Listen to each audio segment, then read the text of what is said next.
Всяка успешна организация знае, развитието на лидерите е ключово за развитието на екипа, за ефективността и бизнес успеха. Редовните лидерски програми вдъхновяват лидерите, помагат им да усъвършенстват своите меки умения и да укрепят екипите си. Но какво се случва след края на обученията? Обратно в офиса ежедневието отново взема връх. Лидерът пак остава сам, в същата среда, със същите предизвикателства.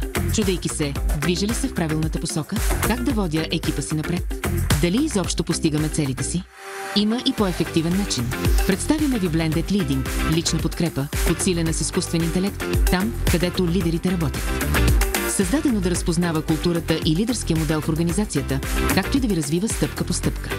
Приложението Blended Leading е лесно за настройване. Интегрирайте модела на лидерски компетенции, корпоративните ценности и докладите за обратна връзка, за да обучим AI агенти спрямо контекста на вашата организация.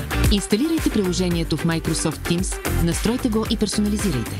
След това нашите специализирани AI агенти започват работа. Анализират съдържанието от обратна връзка, психометричния профил, силните страни и областите за развитие на лидерите. Всеки извод се превръща в ясен, практичен нъдж или кратък съвет, който пасва на вашия личен и организационен контекст, създаден за действие.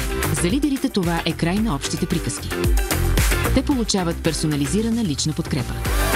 За организациите това означава по-голяма възвръщаемост на HR инвестиции и синхронизиране между лидери, стратегия и визия. Дайте старт своята трансформация с Blended Leading и вижте разликата. Нъдж след нъдж.